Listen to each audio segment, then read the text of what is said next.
Hi everybody, Angie Hacker here. Thanks for joining today's webinar. We're going to get started in just a couple of minutes. We'll give folks a chance to hop on.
All right, hi again, folks. We see more and more people hopping on. Thanks for joining. We'll get started here in just a minute.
All right. Hi again, everybody. Thanks for being with us. Shasta, do you want to go ahead and kick us off here today? Sure. Good morning, everybody. Greetings from boiling hot Southern California, where it was 80 degrees when I got up this morning at 6 a.m. I hope the weather is more pleasant where you are, wherever you happen to be. I'm glad you could join us today after a 3-day weekend. I just got home from Chicago last night, and yay, am I glad to be back in the office. But thank you again for being here with us on this beautiful morning. And we are today going to talk about some of the exposures and impacts that are important in our climate change adaptation planning. And Angie's got all the information for you, so I'm going to let her take it away. All right. Well, hi, folks. Thank you for joining us again. This is our third webinar, and we appreciate you coming back. We've had about 50 or so people participating in these sessions, so we know more and more people are trickling in as we go along here, but appreciating the diversity of folks that we have on the line here, environmental professionals, health professionals, and tribal professionals all over the country. So today we really hope we can have an interactive day. I have quite a few opportunities to engage and want to hear about your experiences with how the exposures that we're going to talk about today are affecting you. So far, up until this point, we spent some time establishing a foundation about how climate change can affect tribal health, what that means in a tribal context. And today we're going to build upon that foundation by diving deeper into how various climate exposures impact our health. So today's a bit of a deep dive.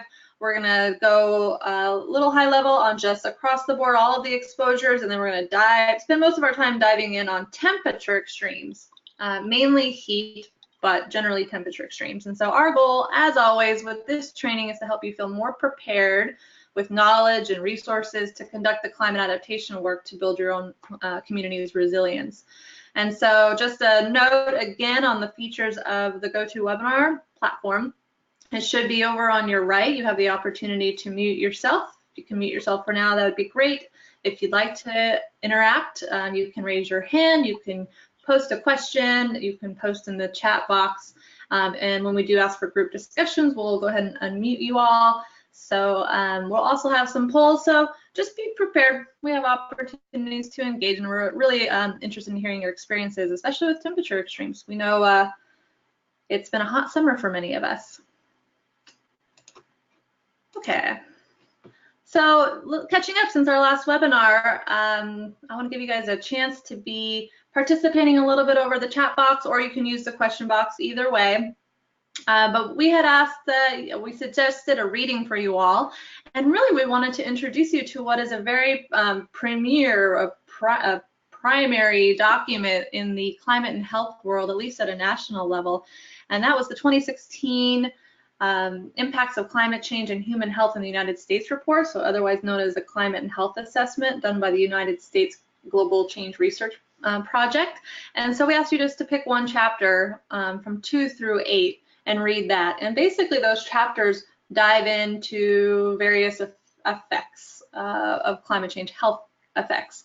And so they're organized by extreme heat, outdoor air quality, flooding, vector-borne infection, water-related infection, food-related infection, mental health, and well-being. And so this is one of the first documents we dove into when we built our curriculum, but we don't organize ourselves exactly this way, but we did want to make sure that you knew this document existed, because this is where some really good information is sitting for you that you can apply. You can put it right into your adaptation plans, your vulnerability assessments, and you can use it in presentations to communities. So with that, I just hope that you're taking the opportunity to write something in the chat box or in the question box, and really just want to know what your thoughts were about this reading and whether anything particularly surprised you. So just tell us, what chapter did you read and what surprised you? And while you're doing that, I want to just follow up on a question we had at our last webinar. Somebody had asked on the last reading what climate sensitivity means, and so the National Climate Assessment says that it's typically defined as long-term change that would result from a doubling of carbon dioxide in the atmosphere relative to pre-industrial levels. So that's a pretty, that's probably your best national definition. And so for whoever asked that question, there you go. And that's a term that you probably come across a lot in various climate materials and literature. And then before we go to our comments and questions boxes, just a note, we wanted to make sure to remind you that you have a workshop companion form, and it's actually in the handout. If you look over on the right on your screen, you've got a handout. You can open that up. It's not to turn in, it's not to be graded on, it's just for your own note-taking, your own recording of your own thoughts and ideas as we go along this process. So after the last session, we had asked you to finish section 1 of your workshop companion form, and so feel free to do that at your own time. It might just be a helpful way to keep documentation for you when you're ready to start your adaptation work. Okay, Shasta, do you see anything in the question box or chat box? Well, no, actually I don't. So anybody, folks, it's a lot easier to type something than it is to say something. Although I do see in a question here that Amber says that she can't see the chat box option. Over on the right-hand side of your screen, there should be several drop-down menus, and one of them should be the chat box. It's usually closer to the bottom, or at least that's where it appears in my drop-down. There's also, if you're not seeing that list of drop-downs, there is an orange arrow that points either to the left or to the right. And if you're not seeing that list of different drop-down menus, then you might want to click on that orange arrow. If you're not seeing that, you can always type it into the question box as well, rather than into the chat box. Or if you're willing to actually speak up, you can raise your hand and I can unmute you, and you can talk. So. But we do have a question here from David Hebert. He says, is this table, I'm assuming you mean the table on the slide, is this table a summary of the 2016 impacts of climate change? So that is a summary table that was developed as part of that climate and health assessment. So that document was released in 2016, but it's documenting sort of everything up to date. So it's not really a snapshot of 2016 necessarily. It's just the most recent time this national report was delivered. But it is trying to summarize the health impacts of climate change at a national level. So if you haven't had a chance to read any of this yet, you have plenty of time. And in fact, we're going to go into temperature extremes today. Feel free to start with that chapter. Or if any of these chapters call out to you because you think it's important for your community, just focus on those. But just know that it exists. All right, so any other, no more chats or questions, right? Actually, I have one more. So it's Mark from Sack and Fox, and he asks, the mental health component is something that he says, I should say, the mental health component is something that we had not really prioritized, but it is pretty interesting. And to which I absolutely agree. It's incredibly important too, because with mental health issues, those are things people don't normally think about, but they are very important.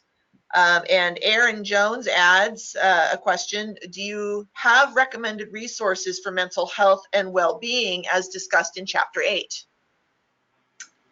Totally, we definitely do. This has been an area that Shasta and I have dived into because we have a great interest in it. And in fact, we just published a document that summarizes the best in psychosocial well-being adaptation.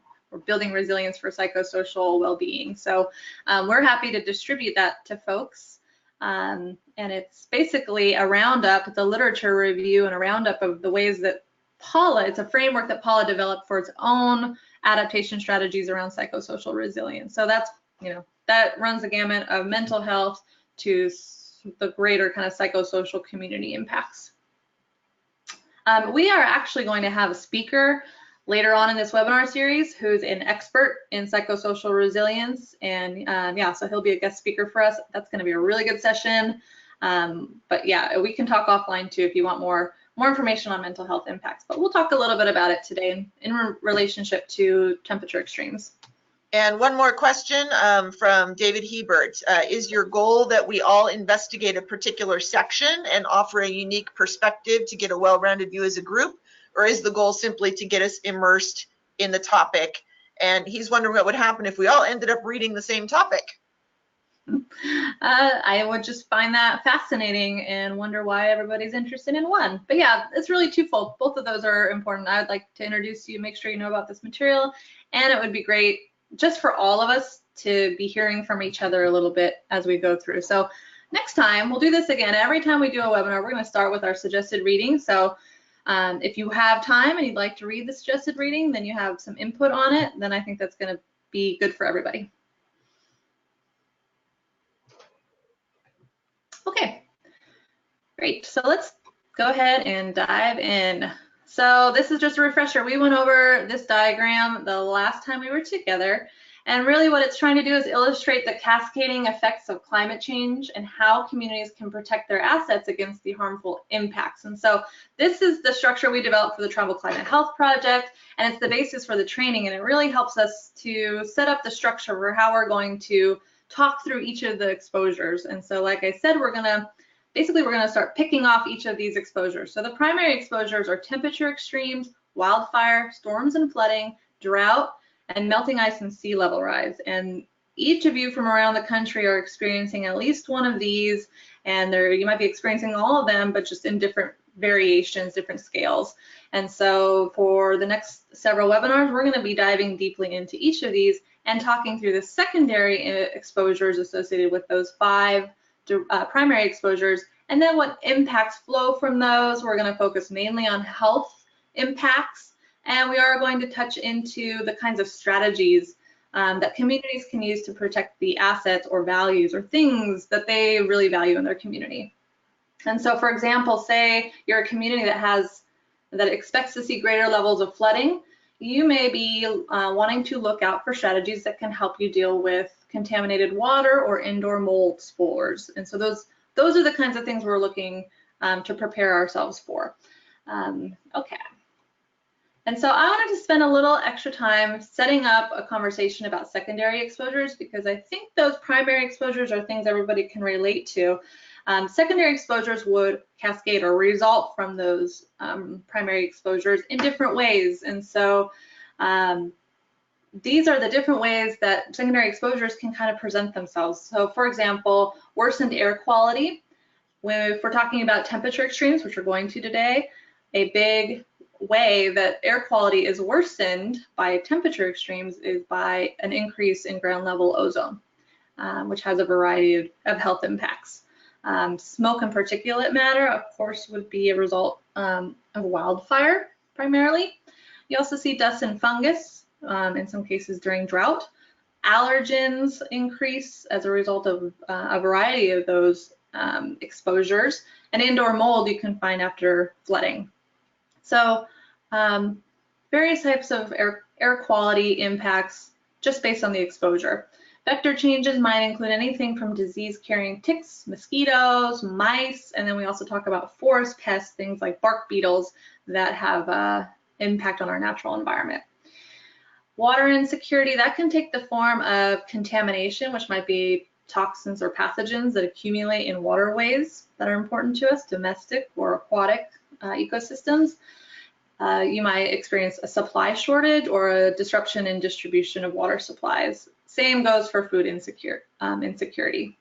And so I thought to make this a little bit more real, we're going to talk through, for each of the exposures we talk about, we're going to talk through how the secondary exposures present themselves. Here's just one example of a tribal community experiencing food and water insecurity.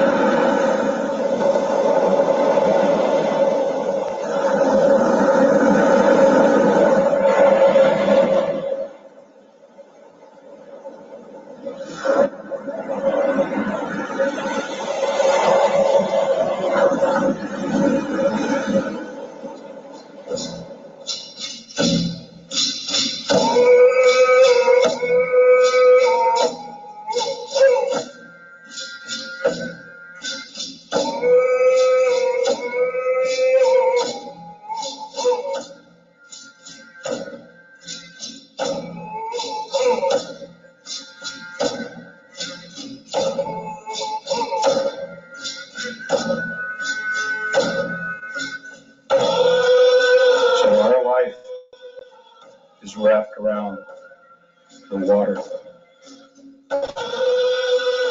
We've lived on the land that the water draws us. It's who we are. We're people of the water.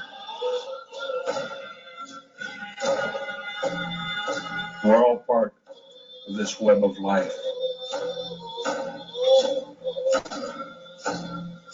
Everything has a meaning. And the water is who Suquamish people are. We're people of the water. I remember when I was a kid at Chico Creek, I used to live there, and I had to feed our family, so I'd go down there and we'd drag salmon home on a string just to feed us. Hopefully some of my grandkids and their grandkids will see some salmon. Everything that we eat is pretty much deteriorating. Slowly, but it's deteriorating. It is kind of frightening to me. This is, one of our main sources of income, and beyond that, it's tradition, to me and my whole family. If we pollute this enough and the clams go, what are we going to do? When I look at my fellow tribal members, I really realize how important it is to remember all the elders and what Suquamish stands for, because our ancestors died for this right. If it wasn't for them, me and all my fellow tribal members wouldn't be here tonight. And this is one of the days I'm proud to be Indian, to say the least. We know what's going on. We know what the changes are. Us Indian tribes, we're here all the time. We don't go anywhere. We're on the water.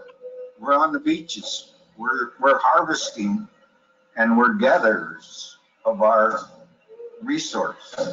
And we want everybody. We want the shellfish growers to be there to help us in this coalition of keeping the water clean. And keeping our sound healthy. But our sound is slowly dying right in front of our eyes.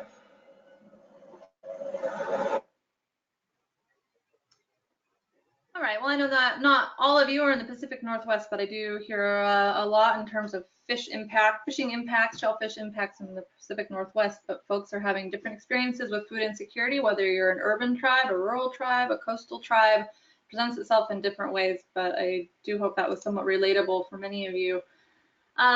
So just to pull back around to this framework, so we're going to dive next into temperature extremes. So just wanted to make sure, while we know that various impacts might be projected for a specific region, that this diagram isn't prescriptive. Every community has to decide for itself whether or not an exposure or impact is important to them, whether or not it's going to affect the things that they value. And so that's going to vary from community to community. So we're not here to prescribe to you that you have to pay attention to every impact. You pay attention to the impacts that you need to. Okay.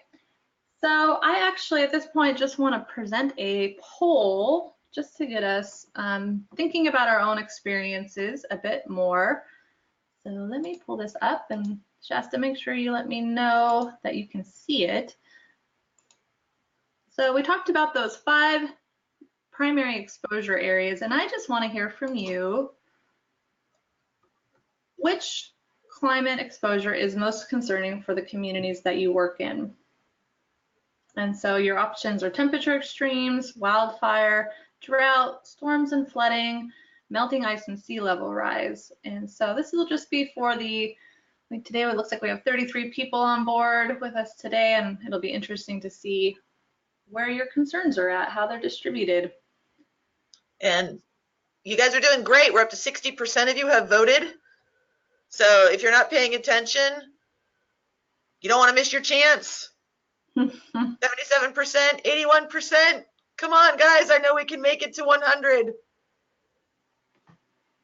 Oh, we're stalled out at 84. Should I call some of you out by name? Oh, 87. Come on, Levi. Come on, Oral. Come on, Pat. 90%. Awesome. All right. 8 more seconds. All right, 90%. I think that's it. Pretty good. Pretty good. Okay, I'm going to close it and share it so we can all review the results. And cool. So I don't know if we skewed the results by asking this question on the day that we are talking about temperature extremes, but that seems to be the top choice. 36% of you, followed by wildfire and drought, both at 21%, 14% for storms and flooding, and 7% melting ice and sea level rise. That actually, that makes sense to me. This is sort of what I might have thought. So good. Well, that's a nice segue into our conversation, which is going to be on temperature extremes. Okay. Shasta, you can see my screen again, right? Yep. Okay. All right. Here we are, temperature extremes.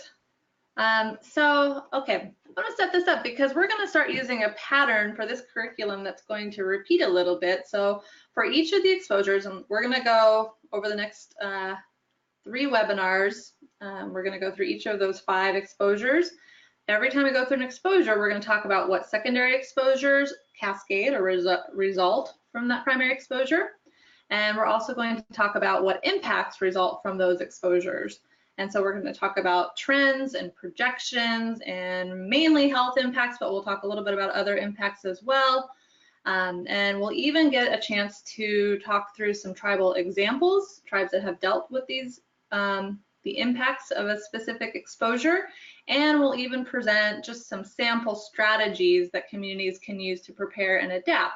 But as we go through, I just want you to know that this can be an overwhelming amount of information, actually. As I was building this curriculum, I thought just telling people this is not maybe not be as helpful as building something for them to use later on. And so just know that along with this, you have access to this recording afterwards. You can always come back to the material. There will be additional resources provided as well and links. But we're also, you'll notice in future webinars that the impacts that we talk about are actually repeated for a variety of different exposures. So you'll have that going for you. This will start to sort of build. It's going to start becoming familiar for you. And we also have a tool that we're going to present to you in later webinars, which we call the Exposures, Impacts, and Strategies Inventory. EASY for short, the EASY tool, which basically takes all this information that we're going to talk to you about and organizes it in a way that makes it a lot easier for you to do your climate planning work. And so that'll make more sense when we demo it for you, but just know you don't have to memorize all of this right now, and it's going to become familiar over time. Okay, let's dive in. Okay, so we're going to just start really high level. Key climate exposure effects, and we're just going to take it at a national level. So from 1895 to 2016, we have seen an increase of 1.8 degrees Fahrenheit in average global temperatures. And so that's actually across the globe. In the United States, we see we're going to see a projected increase by a range of 20 to 71. Basically, by the end of the century, we're going to see an additional 2.8 to 7.3 degrees Fahrenheit. And so we've seen a little bit of an increase already, and we're expected to see a more rapid, more intense increase by the end of the century.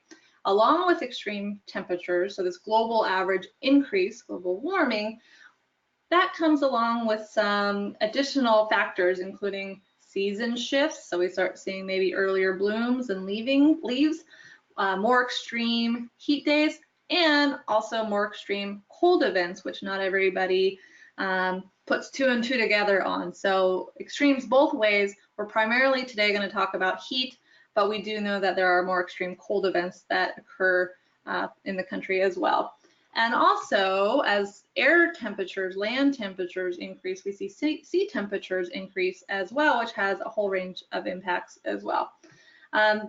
Everybody on this call, if you're in the United States, actually probably anywhere in the world, is going to be somewhat vulnerable to temperature extremes and extreme heat. But the Southwest, according to all the literature, is sort of the ground zero for extreme heat. So folks here with us from the Southwest, this is certainly something to add into your adaptation planning work. And so on the right here are a couple of diagrams. The top diagram is just showing change in average global or average nationwide temperatures over time, and this is just according to various climate scenarios. So those scenarios are built off models that are basically at a lower threshold of emission projections or a higher threshold, and so the higher is on the right, lower is on the left. But in general, you can see by late 21st century, extreme red, which means an increase in temperatures across the country, and a lot of that looking, maybe the worst actually happening in some of the northern areas in terms of relative change.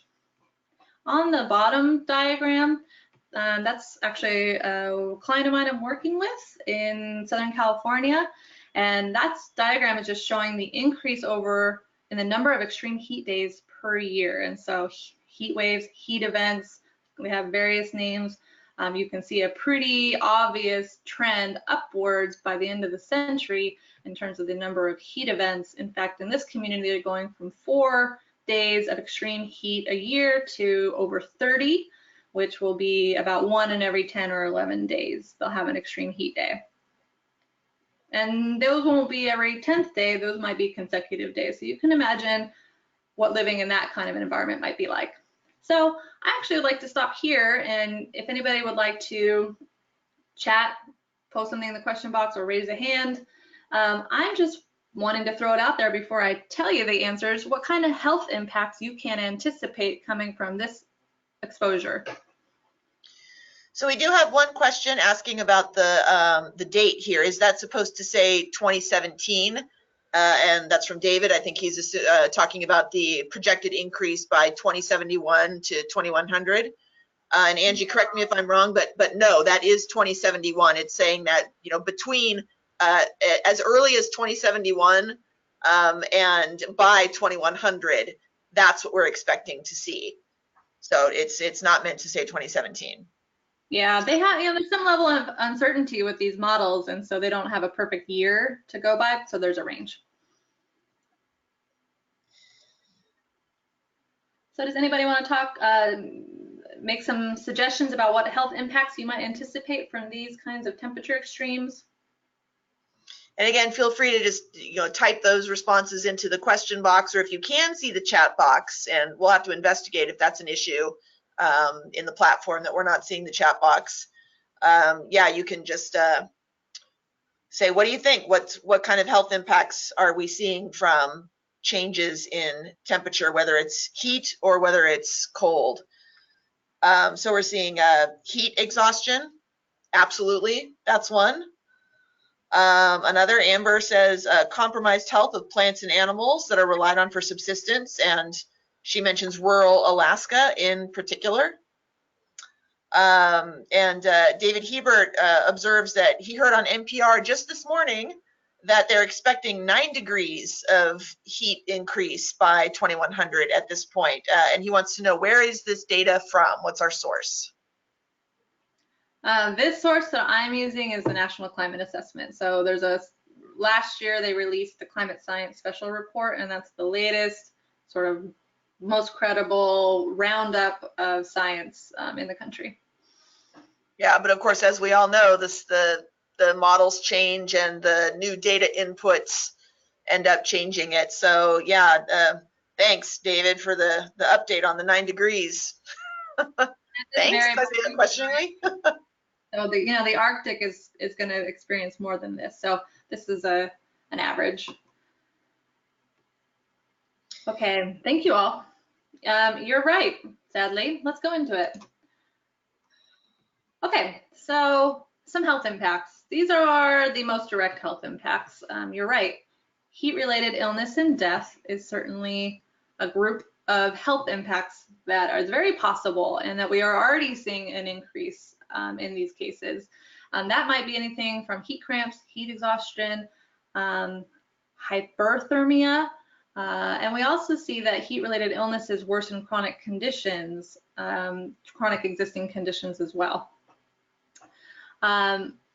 It may not be obvious, an obvious health impact to you, but a decrease in fitness activity level just by the virtue of not being able to potentially go outside and do as much activity.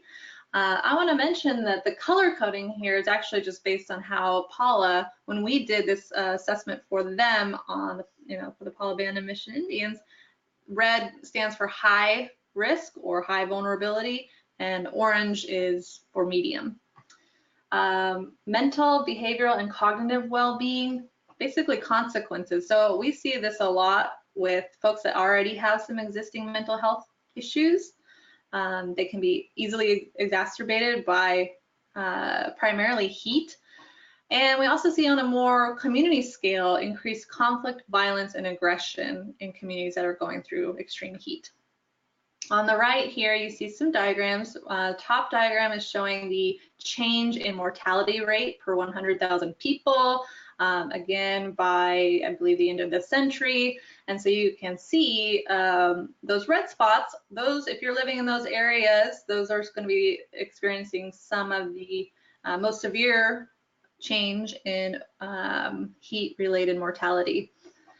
On the left is an interesting diagram. I think this is showing on a national scale the sort of net difference in increases in deaths versus decreases in deaths. So this is a note, there will be a certain level of decreases in cold event related deaths because of increases in global temperatures. And so the idea that they want to project here is that the net difference, meaning the increase in heat-related mortality and the decrease in cold-related mortality, doesn't really balance out. We'll see more deaths overall. And on the right, you can actually go to the CDC, and we're going to talk you through where some of these data sources are, so you can access all of this for yourself. This is showing heat-related illness emergency department visits by state. I think this is for 2013. And so they have back years for that as well, but you can just kind of see some of the differences in how the states are experiencing heat stress. Outside of what maybe those I think might be more obvious heat-related impacts, when we experience heat extremes, we tend to increase our demand for electricity.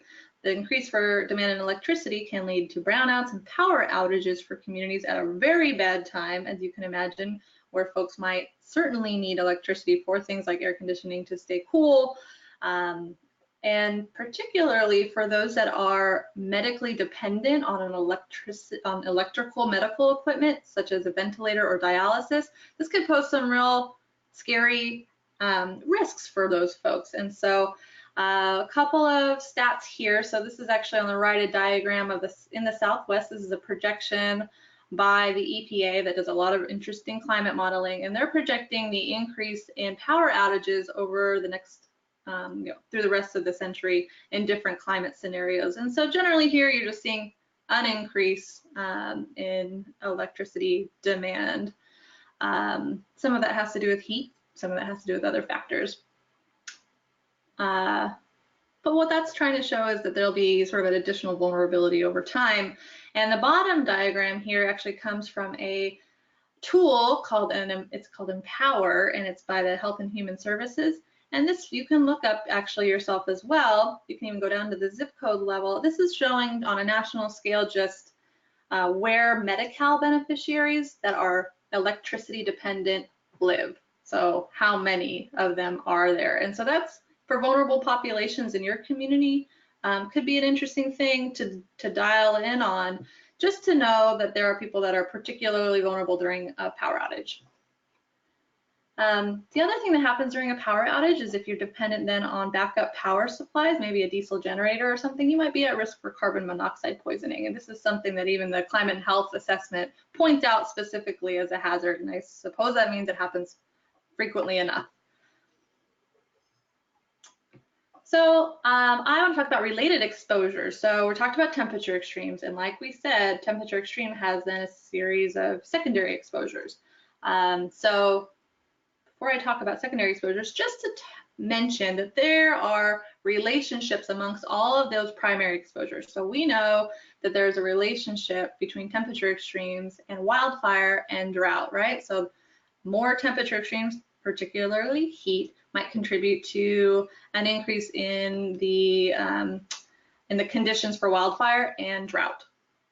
It also will trigger the following secondary exposures. So basically all four of those secondary exposure categories will result from temperature extremes. For temperature extremes, we're looking at air quality problems being in ozone, ground level ozone. Ozone, you may have heard of the term. It's a primary component in smog, but it's sort of also naturally occurring, and it is worse in heat. And so as we see heat, average temperatures go up, we're going to see ozone become a bigger hazard. Allergens due to increased pollen, vector-borne illnesses coming from ticks and mosquitoes, and we also see water contamination because heat may increase pathogens in water systems, and supply disruption just due to, especially in the case of a power outage, your water systems may go down. Food contamination as well, so same kind of idea, heat promotes pathogens and spoilage. What we all know to be true also is that as heat globally it becomes a larger and larger issue, it becomes an issue for crop productivity, and changes in agriculture occur that may change global food prices and global food access and distribution. And so those will have a cascading effect on all of us. If you have a local food system, you'll have your own local impacts to contend with. If you're dependent on the global market of food, you're dependent on what happens there. And we have a question related to that here from Lisa Montgomery, one of the three Lisa Montgomerys, so I apologize if you're not actually Lisa, wants to know, would harmful algal blooms be more frequent? Yeah, yes, we'll mention a little bit about that. Yes, we hear a lot about harmful algal blooms in the Pacific Northwest. That would fall for me under the category of water contamination and also food contamination for folks that are reliant upon their shellfish populations.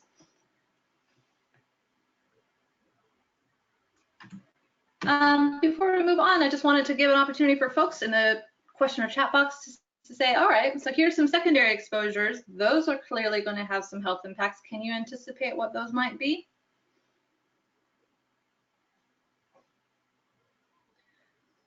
So again, we're talking about exposures And what I want to hear from you is what impacts, what health impacts. So the difference there is an exposure is sort of what's coming at the community, a climate condition that you may not be able to control. An impact is when it comes into contact with the people that live in potentially a reservation or other assets.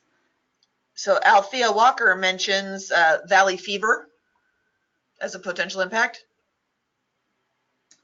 Yeah, yes, we hear more about that in the literature in terms of drought, but there is a temperature component as well. And then Shalini mentions asthma and other respiratory illnesses. That's right. Anyone else? Is that it, Shasta? That's it. Oh, and a question, diabetes. And that's, I think that's a good question. And a lot of these things do end up having, they're multifaceted. It's not just one exposure equaling one impact. There's a lot of crossover in these things. Off the top of my head, I don't know exactly how temperature extremes might affect diabetes, but I feel like they could. The literature certainly does point to diabetes as one of the chronic conditions exacerbated by temperature extremes. So in particularly with heat, and in some cases due to kidney issues. Yeah, and we're seeing now a bunch of people are now bringing some ideas in here. So again, increased respiratory illnesses, vector-borne illness, and then crop failure. That's hugely important. Temperature extremes can worsen existing medical conditions, which is true for things like you mentioned, diabetes, kidney disease, asthma, and then Emily Wassley points out temperature extremes affect those with underlying conditions first and worst. And then David Hebert mentions longer growing seasons for crops. That's true. And that's an interesting thing to point out, that because there are some folks who are trying to focus on some of the positive outcomes, and it's true that there could be lower growing seasons for some crops. But the chances are that the detrimental impacts might be offsetting any good, any positives in terms of, say, an increased growing season.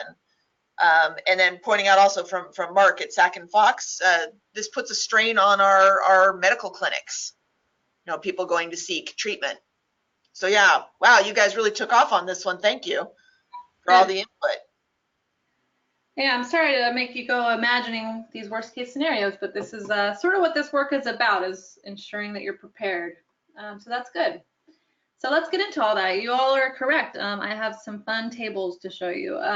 So possible health impacts of some of those secondary exposures. We're going to talk a little bit about worsened air quality. And so like we said, respiratory illness can occur as a result of increases in ozone. One primary way that we measure respiratory illness increases is in asthma-related emergency department visits. And so that is shown on the right. This is another EPA projection of what may happen by the end. Let's see, reference period. Oh, okay, so this is actually a current statistic, but this is showing for the Northeast, Southeast, and Midwest changes in asthma-related emergency department visits, basically showing a projected increase for all of these regions in asthma-related emergency department visits, especially maybe the exception being there's a couple of spots here where you see a decrease, but that's temporary. On the left, that's a diagram showing change in ozone-related premature deaths. And so this is, I like the map view on this one, just because you can see where parts of the country might be especially affected. You're seeing a lot of dark orange in the Southwest and some spots over in the Great Lakes area and Northeast, but along the middle as well, so Great Plains.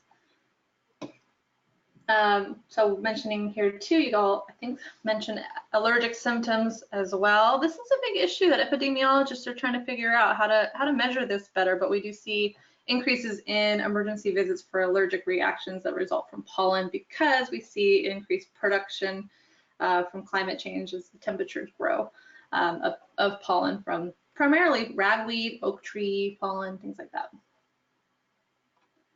And we have one last late entry into our comments, but it's an excellent one, so I want to point it out that stress, emotional stress, is a secondary impact of temperature rise. Yes. Yep. Yes, that's true, and that usually in the literature falls under mental health, but certainly is true. We are going to have a good conversation talking about mental health impacts in a later webinar. Vector-borne disease, the one I want to spotlight here for temperature extremes is Lyme. It's in red for pollen, which may be interesting for you because you always think of Lyme as being a disease of the Northeast, which is where I am right now, and think about it all the time. But in California, you can see on the top right diagram, you see some specks. Those are cases of reported Lyme disease. So yes, it does occur across the country. On the bottom diagram, you're seeing the change in distribution, and this is really important. As the temperature is changing, as the climate is changing, you're seeing a broader spectrum, a broader distribution of Lyme cases outside of its traditional areas, so expanding quite a bit in New England and the Northwest or Northeast. In later exposures, we'll dive more into West Nile and Zika and mosquito-related illnesses, but the thing to take away here is that vectors, whether they're ticks, mosquitoes, or something else, their reproduction patterns and their life and death patterns are affected by a lot of different exposures, including temperature. Other health impacts, we see infections and illness from contaminated water and food, including algal blooms. And so for folks that are reliant on shellfish, there are certain types of toxins that algal blooms may project into the shellfish that even have components that are paralyzing and have very detrimental health effects. But not just infections and illness from contamination, but we also see in the potential for nutritional deficiencies because of a lack of nutritional abundance or a lack of access. And for folks that are reliant on plant-based medicinal plants on their own, maybe traditional sources of healing, we may see changes to that as well. On the right here, we see, I just love this one. It's projected percent change in national crop yields. And so this is assuming, this is a projection into the future. This is looking at different types of crops and what may be happening over time. And I like it because it's giving sort of a true statement, which is we will see increases in some crops and decreases in others. And in some cases it goes up before it goes down. And so this is by the end of the century, but you can see how our food production may change pretty dramatically by then. And then this is from the National Climate Assessment. It says that climate change is very likely to affect global, regional, local food security by disrupting food supply availability, decreasing access to food, and making utilization more difficult. So those are the primary health impacts to know about with temperature extremes. And that was sort of quick and dirty. Like I said, these are going to pop back up again under some other exposures, so you're going to start to become familiar with them. I want to talk a little bit about the folks in your community that may be particularly vulnerable to these health impacts, the health impacts of temperature extremes. Those would be children and elders that may have less of an ability to thermoregulate on their own. Neighborhoods that lack green space, that has a relationship to the urban heat island effect. So if you're in a more imperviously paved community, you may experience this increase in heat even more. People susceptible to health impacts from poor air quality, so just folks that are extra sensitive to air quality issues, folks with existing mental, behavioral, and cognitive disorders, populations lacking access to air conditioning. I know this is a big issue in tribal communities. Residents living in older homes, also an issue for some tribes. Electricity dependent populations, and folks that work outside. Those are the folks that you might need to look at protecting maybe the most urgently. And then I want to introduce the topic of population sensitivity and adaptive capacity. So what we're saying is that these are possible impacts that may happen to your community as a result of this exposure, temperature extremes. there are modifiers, community characteristics that modify how badly or severely the impacts will happen to your community. Population sensitivity basically means your population has certain characteristics that make it more sensitive to this impact. Adaptive capacity says your community has certain characteristics that give it strength to adapt, that it has capacity to adapt already to this to temperature extremes, and so it's a good thing. You know, you may have factors that are helping you or factors that are maybe a weakness. So, for example, some things that we would look at here is the level of, you know, your urban heat island index. If you have paved surfaces, you may have your impacts may be worse. Tree canopy just means the level of trees that are in your community. Households with air conditioning, population size of vulnerable individuals. There are data sources for these things, and this is something that you can actually factor into your decision about how big of an impact or how big of a risk these impacts are for your community. And we recommend doing that. We are going to talk about the process of how to make those determinations in later webinars. But just giving you a sample of how to look at how severely and likely it is that your community will be impacted. So I want to touch not just on the human health side of things, but also on social, economic, and cultural health. So there are several ways that social, economic, and cultural health can be impacted by temperature extremes. One is displacement. That may mean at some point there's a certain level of domestic or forced migration out of an area because things have become somewhat unlivable. Now, we're not typically in that scenario in most parts of the country yet when it comes to temperature extremes, but here's what EPA is projecting by the end of the century for climate change induced domestic migration. That's on the upper right. When I look at this, so the red is showing percent migration out, and blue is showing percent migration in, so an increase in population. And what I see here is folks fleeing this sort of Texas and middle part of the country and heading towards the north points of the country. We also see lost school days and business revenues. Maybe there's a school closure as a result, or businesses have to close down because there's a power outage on extreme heat days. That's a loss of revenues. We see disruptions to culturally important activities and species. That could be anything from an outdoor traditional event that you just have to cancel because extreme heat wave has made things unsafe. Or I know a lot of tribes really value their oak trees, and we see, that's the diagram on the right, is tree deaths or tree mortality. And so we're seeing temperature having an effect on soil moisture and other conditions that promote tree mortality, meaning we're losing our trees in various parts of the country. And that's what this map is showing, is where we're losing trees. At least we're showing it in California here. And then finally, economic damage. California projects by 2050 that they will experience $50 billion a year associated with costs of human mortality from high temperatures, and that the increased electricity demand from high temperatures will cost $200 million a year. So those are just, you know, those don't apply to everybody, but I'm just trying to give you a way to look at this in terms of what may apply for your own community. And so I want to take a stop really quickly here too, and just ask folks, anybody who wants to chime in on how might your cultural well-being and traditional ways of life be disrupted by temperature extremes?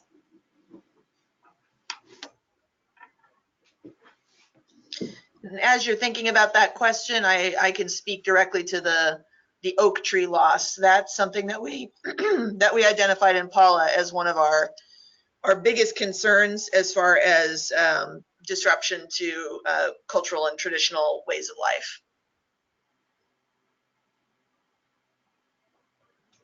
All right, we got about 5 minutes left on today's webinar.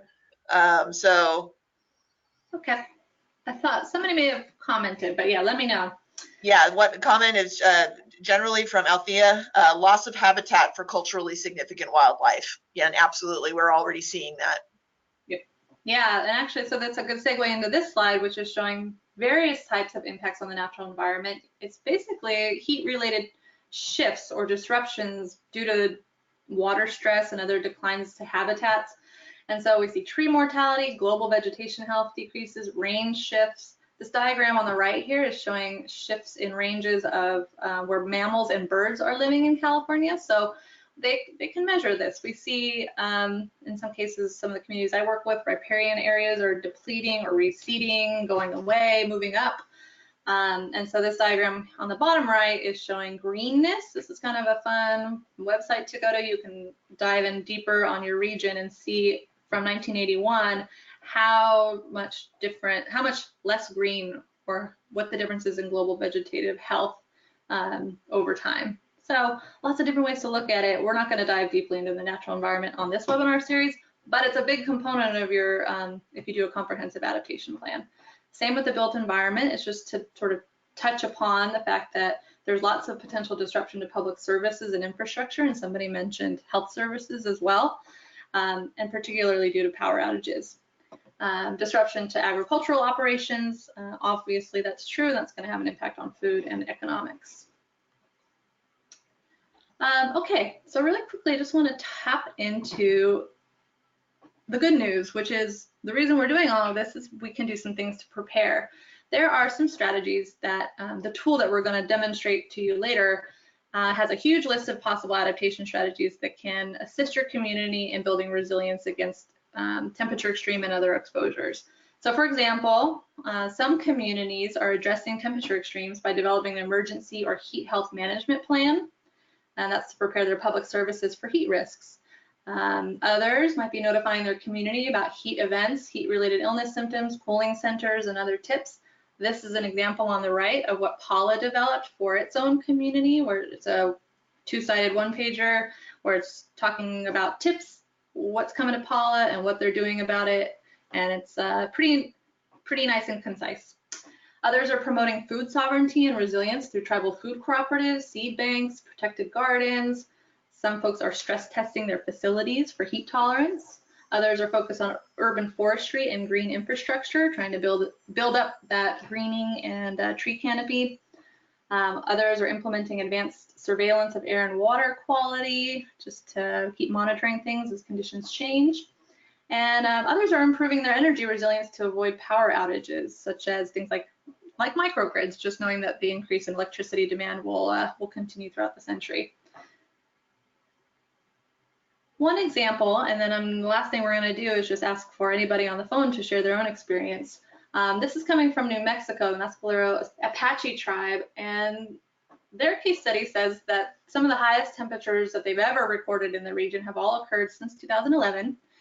And as a result, they've begun working with a range of partners, including federal, state, and local agencies and academia, and their focus is on maintaining forest health and resiliency. And they're also constructing hoop houses, which is a way for them to protect some of their crop growth. Hoop houses to protect produce from climate extremes, and also solar systems at the fish hatchery. So this is just an example of a tribe that's taking their heat extremes pretty seriously and doing a few things about it. And there's lots we can learn from each other about that. Okay. So I'm going to leave it here if anybody wants to raise their hand and just share your own experience with temperature extremes. So one volunteer would be super great, and it'll have to be sort of brief. Coming down to the wire here. So we have one. We have a volunteer. It's Michael, although he's on the phone, so I'm not sure if we're going to be able to unmute him. Let's see. Yeah, Michael, I'm sorry. It says you can't be unmuted until you enter your PIN. So hold on.